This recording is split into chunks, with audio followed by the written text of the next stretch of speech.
மகாபிரியவாச்சரணம். ஸ்ரீ லலிதா ரகசிய சகஸ்ரநாமத்தில் வாக்தேவதைகள் அம்பிகையின் நாமங்களாக சொல்லிக்கொண்டே வந்து அவள் நமக்கு அத்தனையும் தரக்கூடியவளாக இருக்கிறாள் அப்படின்னு சொல்லிட்டாங்க. எப்படி ராஜ்யலக்ஷ்மி என்று சொல்லி இந்த ஒரு நாமத்தால் நமக்கு எது மிகவும் முக்கியம் அப்படிங்கிற ஒரு விஷயத்தையும் நமக்கு புரிய வைத்தார்கள். எது? இந்த ஆத்மா. இந்த ஆத்மாவைத்தான் நாம் அறிந்து கொள்ள வேண்டும்.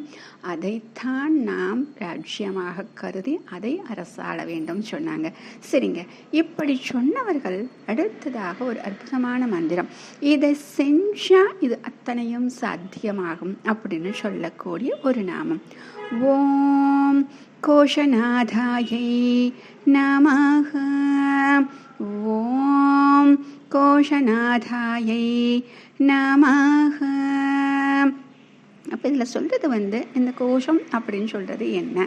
நாதா அப்படின்னா தலைவி. சரி, இந்த கோஷம் அப்படிங்கிறது என்ன அப்படின்னா கருவூலம், பொக்கிஷம் அப்படின்னு சொல்கிறது. இது நம்ம பார்த்துருப்போம். அரசர்கள் காலத்தில் என்ன சொல்லுவாங்க அப்படின்னா, ராஜாங்கத்தில் எந்த விஷயத்தை சேகரித்து வைத்தாலும் அப்படி சொல்லும் பொழுதே இது அப்படியே கோஷத்தில் சேர்த்து வச்சுடு அப்படின்னு சொல்லுவாங்களாம். அப்படிப்பட்ட பொக்கிஷத்தின் நாதா தலைவியாக இருப்பவள். சரி, எல்லா லக்ஷ்மியாக ராஜ்யலக்ஷ்மியாக முதல்லயே சொன்னோம். என்னென்ன லக்ஷ்மி இருக்கோ அத்தனையும் இவளுடைய அம்சம்தான், இவளுடைய ரூபம்தான். அப்படி இருப்பவள் பெருமை தரக்கூடியவளாக இருக்கிறாள். எல்லா செல்வமாகவும் இருக்கிறாள். இங்கே எப்படி இருக்கிறாள் என்றால் பெட்டகம், கருவூலம் அப்படின்னு சொல்லி அதனுடைய தலைவியாகவும் அடுத்தது இருக்கிறாள் அப்படின்னு சொல்லிட்டாங்க. அப்போ தலைவியாக இருக்கக்கூடியவள் இவள் தான்.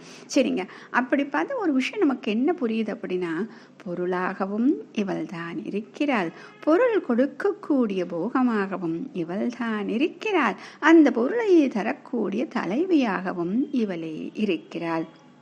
சரி, இப்போ நமக்கு இது புரியுற மாதிரி சொல்லணும் அப்படின்னா, இந்த லலிதா சகஸ்ரநாமத்தை நம்ம சொல்லணும் அப்படின்னா, இந்த பொருள் அப்படின்னு சொல்கிறது என்ன? இப்போ ஒரு நாமம் நமக்கு தெரிஞ்சிருச்சு. இந்த நாமத்தை நம்ம படிக்கிறோம். அந்த நாமமாக இருப்பவள் அவள் தான். பொருள் கொடுக்கக்கூடிய போகம். இப்போ இதை படித்தோம் அப்படின்னு நமக்கு ஒரு ஆனந்தம் கிடைக்குது. அந்த ஆனந்தமாகவும் அவள் தான் இருக்கிறாள். அந்த பொருளை தரக்கூடிய தலைவியாகவும் இவளே இருக்கிறாள். இந்த நாமத்தை சொல்வது யாரு? வாக்தேவதைகள் நம்ம சொல்கிறோம். ஆனால் அந்த வாக்தேவதைகளுக்கும் வாக்கின் சக்தியாக இருந்து கொண்டு கொடுக்கக்கூடியவள் இவள் தான்.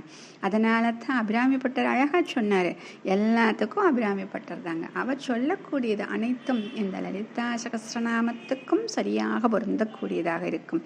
சொல்லுவார், பொருளே பொருள் முடிக்கும், போகமே வெறும் போகம் செய்யும் அருளே அப்படின்னு சொல்லுவார். இதுதான் இந்த பொருள் அப்படின்னு கோஷங்கிறதுக்கு. ஆனால் சூட்சமாக ஒரு அர்த்தம் இருக்குன்னு சொன்னோமே, அதாவது வெளியுலக விஷயங்களுக்கு நம்ம சொல்லிட்டோம். அடுத்தது சூட்சமான அந்த அர்த்தம் தெரிந்தால்தான் இப்பொழுது நாம் சொல்லக்கூடிய இந்த ஞான வர்க்கத்திற்கு மிகவும் உபயோகமாக இருக்கும் அப்படின்னு சொல்லுது. முதல்ல என்ன பார்த்தோம்? ராஜ்யம் அப்படிங்கிறது ஆத்மராஜ்யம் அப்படின்னு சொன்னோம். இது தைத்திரிய உபநிஷத்தில் அழகாக சொல்லியிருக்காங்க. முதல்ல சொல்லியிருக்கோம் இல்லையா, ஆத்மாவை உள்ளே வைத்து அதன் மேல் 5 விதமான போர்வைகளை போர்த்தி வைத்திருக்கிறார்கள் அப்படின்னு சொல்லிட்டு அழகாக அதில் சொல்கிறாங்க. ஒரு கதை கூட சொல்லுவாங்க. பிரம்மா இந்த ஆத்மாவை எங்கே வைக்கணும்னு பார்க்குறப்ப எங்கே வச்சா இவங்களுக்கு தெரியாதோ அங்கே வைக்கணும்னு சொல்லிட்டு தீர்மானம் பண்ணி நமக்குள்ளேயே வச்சாராம். வச்சுட்டு அது எல்லாருக்கும் எளிதாக தெரியாதபடி அதன் மீது ஒரு 5 விஷயங்களை சேர்க்கிறார். என்னங்க? அன்னமய கோஷம், பிராணமய கோஷம், மனோமய கோஷம், விஞ்ஞானமய கோஷம், ஆனந்தமய கோஷம். இப்போ இந்த ஆனந்தமய கோஷம் தான் கடைசி அந்த ஆத்மா இருக்கக்கூடிய இடம். அப்போ வெளியில் எது இருக்குது? அன்னமய கோஷம் தான். எப்போ நம்ம சரீரம் அப்படின்னு நம்ம சொல்கிறோம் இல்லையா, அந்த சரீரத்திற்குள்ளே நம்ம ஒவ்வொரு விஷயமாக ஒவ்வொரு அடுக்காக உள்ளே சென்று கொண்டே இருக்க வேண்டும். அப்ப வெளியில் இருந்து உள்ளுக்குள் போக போக நமக்கு ஆனந்தமய கோஷம் அப்படின்னு புரியும். அப்ப இந்த கோஷம் அப்படிங்கிறது என்னது? ஒரு அடுக்கடுக்காக இருக்கக்கூடியது. அப்போ பிரம்மம் அப்படிங்கிற ஒரு விஷயத்தை ஆராய்ச்சி செஞ்சு நம்ம உள்ளே போகணும் அப்படின்னு நினச்சா முதல்ல இந்த அன்னமய கோஷத்துலேருந்து தான் போவோம். ஒவ்வொரு கோஷமாக சென்று சென்று இது கிடையாது இது கிடையாது அப்படின்னு சொல்லிக்கிட்டே போவாங்களாம். வேதாந்தத்தில் சொல்லுவாங்க இல்லையா, நேத்தி நேத்தி நாயத்தி நாயத்தி, அதாவது நேத்தி நேத்தி இது கிடையாது இது கிடையாதுன்னு. அப்போ முதல்ல எங்கேருந்து ஆரம்பிக்கிறாங்க? அன்னமயத்துலேருந்து ஆரம்பிக்கிறாங்க. இது கிடையாதுன்னு அடுத்தது பிராணமயத்திற்கு போகிறாங்க. அங்கே பார்த்தா அங்கேயும் கிடையாது. சரி, மனோமயத்துக்கு போகலான்னு அங்கே பார்த்தாங்க அப்படின்னா அங்கேயும் அந்த ஆனந்தம் கிடைக்கவில்லை. அடுத்தது விஞ்ஞானமயம், அங்கே சென்றாலும் அது எங்கே என்றே தெரியவில்லை. அடுத்ததாக இந்த ஆனந்தமய கோஷம் எல்லாவற்றையும் தாண்டி கடைசியாக எங்கெங்க போகிறாங்க?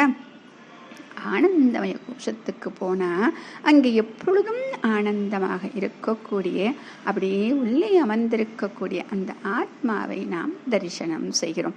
இதுதாங்க நமக்கு இந்த பிறவியில் கொடுக்கப்பட்டிருக்கக்கூடிய ஒரு விஷயமே. இதற்காகத்தான் நமக்கு இந்த சரீரம் கிடைத்திருக்கிறது, இந்த பிறவி கிடைத்திருக்கிறது.